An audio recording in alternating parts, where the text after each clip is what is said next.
அன்பு மாணவ செல்வங்களையும் இக்கூட்டத்திற்கு வருகை என வரவேற்கின்றேன்.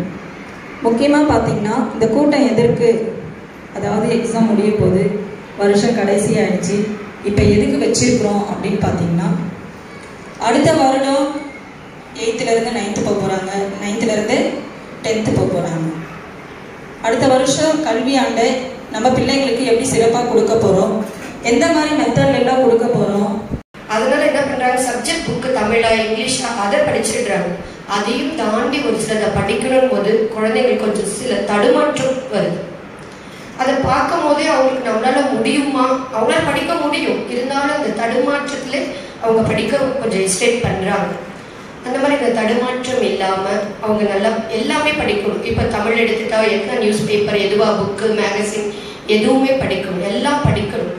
அந்த மாதிரி ஒரு ரீடிங் ஹேபிட் கொண்டு வரதுக்கும், அது தமிழ்லையும் சரி இங்கிலீஷ்லையும் மேக்ஸ்ல டேபிள்ஸ், இன்னும் பேசிக் ஆப்ரேஷன்ஸ், அது எல்லாமே ஆட், சப்ராக்ஷன், டிவிஷன், மல்டிப்ளிகேஷன், இதெல்லாம் கொஞ்சம் திரும்ப அவங்களுக்கு ஒரு பேசிக் கிளாஸை வந்து இப்போ இந்த 12ஆம் தேதிக்கு அடுத்து நாங்கள் எடுக்கலாம்னு பிளான் பண்ணியிருக்கோம்.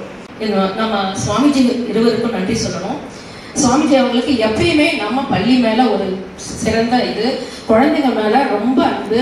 அவங்க கல்வியில எப்படி நம்ம மேம்படுத்தணும், ஒழுக்கமானவங்களா எப்படி கொண்டு வரணும், பண்பாளர்களா இருக்கணும், பெண்களோட ஒழுக்கம், இதுல எல்லாம் ஆன்மீக இதெல்லாம் சொல்லி கொடுக்கறது, இதெல்லாம் ரொம்ப ஆர்வம் கொண்டவங்க. ஏதாவது செய்யணும் அப்படின்னு சொல்லிட்டு ரொம்ப சிரமத்தின் பேர்ல தான் ஒரு வேன் இது பண்ணாங்க. அதுல குழந்தைங்க நைட் கிளாஸ் வந்துட்டு இருந்தது. அதாவது காலையிலேருந்து 8 மணியிலிருந்து ஈவினிங் 7 o'clock வரைக்கும். இது பெண் குழந்தைகளுக்கு. பாய்ஸ்க்கும் கேர்ள்ஸ்க்கும் தனித்தனியாகவே கிளாஸ் சொல்கிறாரு. அந்த மாதிரி நடந்துக்கணும், இப்படி தான் இருக்கணும் அப்படின்றத டெய்லி சொல்கிறாரு. ஸ்டூடெண்ட்ஸும் கேட்குறாங்க. நெக்ஸ்ட்டு வந்து நமாவலி சொல்லியிருப்பாங்க. இப்போ நீங்கள் பார்த்துருப்பீங்க, ஸ்டூடெண்ட்ஸ் நமாவலி டெய்லி சொல்கிறாங்க. அவங்க சொல்லும் போது இப்போ கொஞ்சம் சொல்ல அவங்களுக்கு நல்ல ஒரு மாற்றம் அவங்கக்கிட்ட எனக்கு தெரியுது. நீங்கள் கவனிச்சிங்கன்னா உங்களுக்கு தெரியும். நீங்களும் வீட்டில் அவங்கள டெய்லி கொஞ்சம் சொல்ல வைங்க. சுவாமி படத்துக்கிட்ட முன்னாடி நின்றுட்டு இந்த மாதிரி சொல்லு அப்படின்னு சொல்லுங்கள். நீங்கள் சொன்னீங்கன்னா அவங்க கண்டிப்பாக செய்வாங்க. உங்களுக்கே நல்லா சேஞ்சஸ் தெரியும். 9th ஸ்டூடெண்ட்ஸ்க்கு 8th வந்து அடுத்த ஆண்டுலேருந்து வேல்யூ எஜுகேஷன் கிளாஸ் சுவாமிஜி எடுப்பாருங்க. அடுத்தது வந்து பார்த்தீங்கன்னா ஸ்டூடெண்ட்ஸு ஒவ்வொருத்தரும் நல்ல சேஞ்சஸ் தெரியுது எனக்கு. நான் கவனிச்சிருக்கேன், நீங்களும் கவனிச்சிங்கன்னா ஸ்டூடெண்ட்ஸு. ப்ளஸ் கொஞ்சம் பேருக்கு ஸ்டைஃபண்ட் அமௌண்ட் எல்லாம் கொடுத்துருப்பாங்க கல்வித்தொகையா. அதே மாதிரி 9th ஸ்டாண்டர்டில் 80% மேலே எடுக்கிற எல்லா ஸ்டூடெண்ட்ஸுக்கும் 80% அப்படின்னா 400க்கு மேலே எடுக்கிற எல்லா மாணவர்களுக்கும் இன்ஃபோசிஸ் ஸ்காலர்ஷிப் அப்படிங்கிற கம்பெனியிலேருந்து ஸ்காலர்ஷிப்ஸ் கொடுக்குறாங்க. ஒவ்வொரு மாணவருக்கும் 80% எடுக்கிற எல்லா மாணவர்களுக்கும் 18,000 ரூபாய் கல்வி உதவித்தொகையாக கொடுக்குறாங்க. எடுக்கிற எல்லாருக்குமே தராங்க. 9ஆம் வகுப்பு படிக்கிற மாணவர்களுக்கு. இப்போ 400க்கு மேலே அப்படின்னதும் ரொம்ப கஷ்டப்பட வேணாம். 400க்கு மேலே மார்க் எடுக்கிறதுன்றது வந்து அவ்வளோ கஷ்டமான விஷயம் கிடையாது. என்ன பண்ணணும் அப்படின்னா தினமும் கொஞ்சம் முதல்ல லெசன் எடுக்கிறாங்க, கொஞ்சம் கொஞ்சமாக லெசன் எடுக்கிறாங்க. அந்த லெசன் தினமும் கொஞ்சம் மார்க்ஸ் தான் கொடுக்குறாங்க இல்லையா? ஸோ அதை தினமுமே படித்து முடிச்சுட்டீங்கன்னா உங்களுக்கு அந்த அளவுக்கு கஷ்டமாக இருக்காது, பர்டன் ஜாஸ்தியாக இருக்காது. அதனால சிறு துளி பெருவெல்லாம் சொல்லி கேள்விப்பட்டிருப்பாங்க எல்லாரும். கொஞ்சமாக படித்து முடிச்சுட்டு கடைசியில் பார்க்கும்போது நமக்கு இது எல்லாமே ஆல்ரெடி படிச்சிருந்தா அதனால நமக்கு எந்த பர்டனும் இருக்காது. கொஞ்சமாக தினமும் கொடுக்குற ஹோம்ஒர்க்கை அன்னன்னைக்கே படித்து முடிச்சிருங்க. அந்த ரெகுலாரிட்டியை கொண்டு வந்துட்டேன் அப்படின்னா உனக்கு 9th 10th படிக்கிறது ரொம்ப கஷ்டமான விஷயமா இருக்காது. சரிங்களா? இது மாதிரி ஒரு நிறுவனத்தில் படித்து நீங்கள் வெளியே போயிட்டா அதோட முடிஞ்ச போகிறது இல்லை. நீங்கள் எங்கே பயணித்தாலும் பார்த்தீங்கன்னா ராமகிருஷ்ணா மிஷன் படிச்சிங்கன்னா எங்கே போனாலும் என்ன இருக்குது அப்படின்னா உங்களுக்கு என்றைக்குமே மரியாதை இருக்கும். அந்த மாதிரி ஒரு சூழலில் வந்து என்ன பண்ணுது அப்படின்னா இந்த பள்ளி இயங்கி கொண்டு இருக்குது. இன்னைக்கு காலகட்டத்தில் நம்மளுக்கு என்ன தேவைப்படுது அப்படின்னு பார்த்தீங்க அப்படின்னா மனிதாபிமானம், ஹியூமனிட்டி அப்படின்னு சொல்லுவாங்க. ஏன் அப்படின்னா நிறைய பேர் பார்த்தீங்கன்னா மார்க்கெல்லாம் நிறைய வாங்கிடுறாங்க, 499 அந்த மாதிரிலாம் வாங்கிடுறாங்க. சமீபமாக நம்ம சென்ட்ரல் கவர்மெண்ட் கூட சின்ன குழந்தைகள் ஒருவர்களுக்கு வந்து என்ன பண்ணாங்க அப்படின்னா பாராட்டுகளை வச்சாங்க. அதில் வந்து பார்த்தீங்கன்னா ஒரு குழந்தைக்கு பரிசு கொடுக்குறாங்க. அதில் வந்து பார்த்தீங்கன்னா யாருக்கு கொடுத்துருக்குறாங்க அப்படின்னா முதல் மார்க் வாங்கின பையனுக்கும் கிடையாது, கடைசி மார்க் வாங்கின பையனுக்கும் கிடையாது. அவங்க வந்து பார்த்தீங்கன்னா ஒரு ஆவரேஜாக படிக்கிற பசங்க.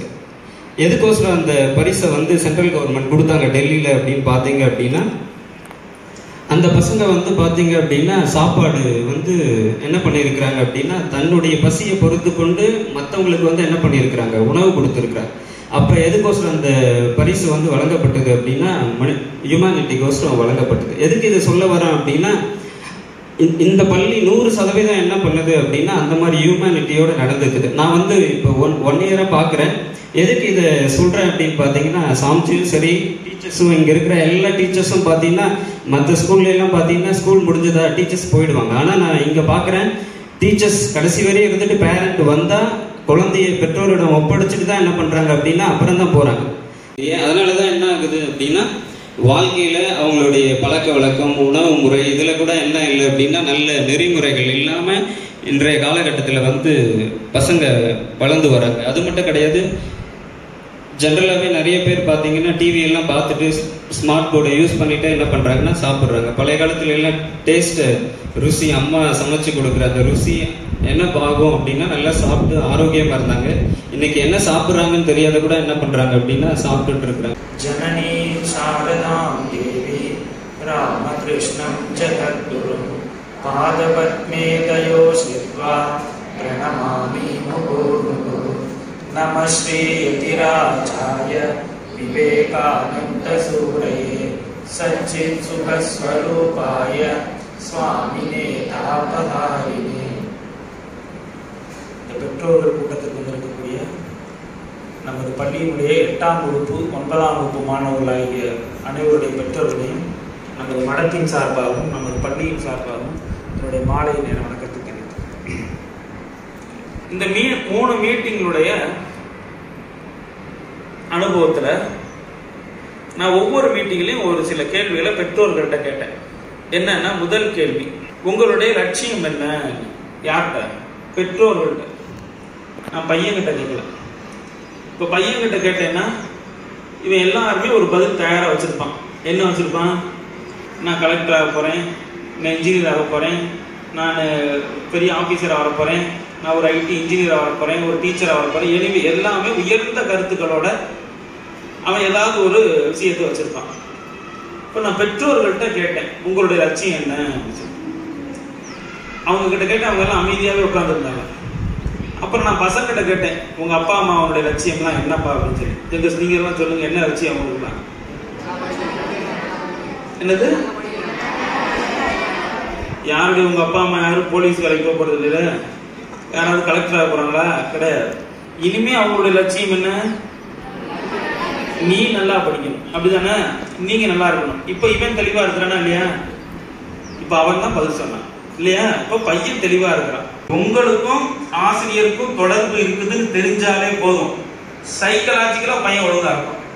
16, 15, 17 வருஷத்துல நான் இப்படிதான் இருக்கணும், நான் இப்படிதான் சொல்லுவேன், நான் இப்படிதான் பேசுவேன் அப்படின்ட்டு ஒரு எது எடுத்தாலும் ஒரு விதண்டாவாதமா பேசுறது, எது எடுத்தாலும் எதிர்த்து பேசுறது, எது எடுத்தாலும் சட்டை போடுற மாதிரி பேசுறதெல்லாம் இந்த பருவத்தில் மெதுவாக அப்படியே வந்துடும். பசங்களுக்கு சொல்ற பேச்சு கேட்க மாட்டோம். இப்படிப்பட்ட சூழ்நிலையில இருக்கின்ற போது இவனுங்களை இப்ப இருந்தே நல்ல வழியில கொண்டு போகணுங்கிறதுக்காக நாம இதெல்லாம்